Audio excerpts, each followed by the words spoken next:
Louvai o Senhor, que eleva os pobres. Salmo 112.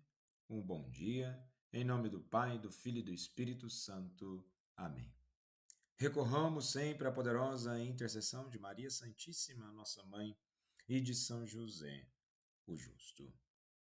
E o salmo de hoje, ao mencionar a elevação dos pobres, não quer dizer que Deus glorifica a miséria ou a pobreza em si mesma, mas sim a sua ação libertadora que exalta o humilde e retira o ser humano da condição de opressão e o coloca em dignidade. Estamos lembrando aqui que a pobreza material extrema é fruto do pecado, da injustiça, da desigualdade. O Senhor não deseja a miséria para os seus filhos, porém, ele valoriza a pobreza de espírito, ou seja, a atitude interior de quem não coloca sua confiança nas riquezas, mas em Deus. Temos duas dimensões. A pobreza material não é idealizada por Deus, ele age para libertar e elevar os pobres. E a pobreza espiritual é a verdadeira virtude, é o desapego, a confiança total em Deus, a humildade que abre o espaço para a graça. E nesse sentido, na liturgia de hoje, celebramos o ofício da festa do apóstolo São Mateus, o cobrador de impostos, chamado por Cristo à beira da coletoria, que deixou tudo para seguir o Mestre. A sua resposta imediata revela que a graça de Deus é capaz de transformar até os corações mais enraizados no mundo das riquezas e dos interesses pessoais. Mateus, outrora conhecido pela exploração do povo, tornou-se evangelista, testemunha do reino que não se fundamenta na justiça, mas na misericórdia e na verdade. Sua vida é um sinal claro de que ninguém está fora do alcance do chamado de Deus. E na primeira leitura de hoje, do livro do profeta Amós, capítulo 8, dos versículos 4 ao 7, fala com força contra os que oprimem os pobres, contra aqueles que transformam a economia, o comércio e até mesmo a religião em instrumentos de exploração. E ele denuncia: escutai isto, vós que maltratais os pobres e quereis eliminar os humildes da terra. E o contexto é claro. Israel, em tempo de aparente prosperidade, vivia mergulhado em corrupção, desigualdade e indiferença.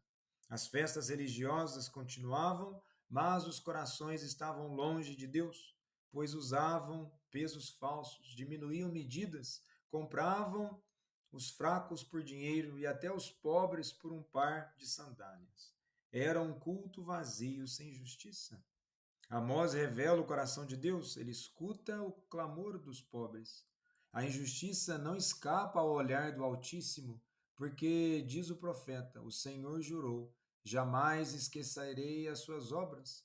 É um juramento divino que mostra a seriedade com que Deus encara a exploração e a indiferença social. E aqui está o ponto de contato, até mesmo com São Mateus. Ele também lidava com dinheiro, cobrança e interesses, mas ao ouvir o chamado de Cristo, segue-me, deixou-se transformar. O dinheiro já não era mais seu senhor, porque descobriu o verdadeiro tesouro, Jesus. Onde antes havia exploração, nasce agora anúncio do Evangelho. E Amós nos recorda que não se pode servir a dois dinheiros. O Deus da aliança é ciumento de seu povo, porque sabe que a idolatria do dinheiro corrompe, endurece e mata. São Mateus é a prova viva de que o coração humano pode ser convertido dessa idolatria para a fidelidade. E hoje o profeta nos chama a examinar a nossa consciência. Quantas vezes usamos nossa posição, nossa inteligência ou nossos recursos para não servir, mas para explorar? Quantas vezes caímos na tentação de relativizar a fé quando ela entra em conflito com interesses econômicos? Amós nos recorda que Deus não esquece a injustiça, mas também que ele é capaz de levantar santos, como Mateus, que mostram que é possível renunciar ao poder do dinheiro e viver para o reino. E nesse sentido, na segunda leitura de hoje, na primeira carta a Timóteo, capítulo 2, dos versículos 1 a 8, Paulo nos exorta à oração por todos, inclusive pelos governantes, porque a salvação é universal. Deus quer que todos os homens sejam salvos e cheguem ao conhecimento da verdade. E nesse sentido, Paulo introduz o Cristo como o único mediador. Ou seja, a vida social, política e econômica não pode ser pensada sem a referência ao mediador da paz. A oração não é alienação, mas a abertura do coração humano a uma ordem superior que fundamenta a justiça.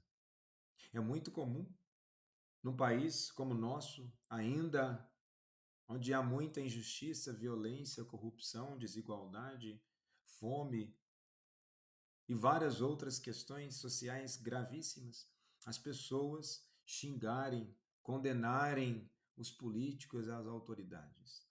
Não cabe a nós nos tornarmos juízes, e sim rogar para que Deus abençoe a vida de cada um que tenha o poder em mãos e entender que o poder é sempre serviço e jamais dominação. A nossa função é participar, sim, das decisões importantes da vida em sociedade, mas jamais esquecermos de rezarmos por aqueles que estão no poder. Novamente, isso não é conivência, isso é de nos colocar como intercessores para que as coisas melhorem. Reclamar, xingar, falar mal, contar mentira, isso não ajuda nada além de ser anticristão. Nesse sentido, que possamos nos colocar na função e no papel de mediadores e intercessores. E no evangelho de hoje, em Lucas capítulo 16, dos versículos 1 ao 13, Jesus apresenta a parábola do administrador infiel. Este homem, mesmo agindo de modo desonesto, é elogiado pela astúcia. O ponto central não é a fraude, mas a urgência em saber usar os bens passageiros para conquistar um bem maior. E Cristo conclui: não podeis servir a Deus e ao dinheiro. Teologicamente, o dinheiro, mamon, aparece como potência idolátrica, rival de Deus. E nesse sentido, é preciso uma libertação de tal idolatria. Vejamos que a palavra astúcia, phronimos em grego, isto é, na capacidade de prever o futuro e agir em vista dele. O administrador, ao ser demitido, rapidamente usa os bens de seu senhor para fazer amigos e garantir sua sobrevivência. Jesus não aprova a desonestidade, mas sim a esperteza e usar os bens transitórios para alcançar um bem maior. E a conclusão é clara: fazei amigos com dinheiro injusto, para que quando ele faltar, vós recebam nas moradas eternas. Aqui o termo dinheiro, mamonas, é chamado de injusto porque é instável, sujeito à corrupção e nunca é absoluto. Ele pode servir ao bem, mas também se tornar um ídolo. Por isso, Jesus arremata: ninguém pode servir a dois senhores. Não podeis servir a Deus e ao dinheiro. Ou seja, ou a nossa vida está inteiramente subordinada ao poder de Deus, a dimensão salvífica de Jesus Cristo e a conversão do Espírito Santo, ou viveremos presos, escravos de questões e condições materiais. E que possamos rogar sempre a Deus pedindo a nossa conversão. São Mateus, rogai por nós. Jesus, manso e humilde de coração, fazei o nosso coração semelhante ao vosso.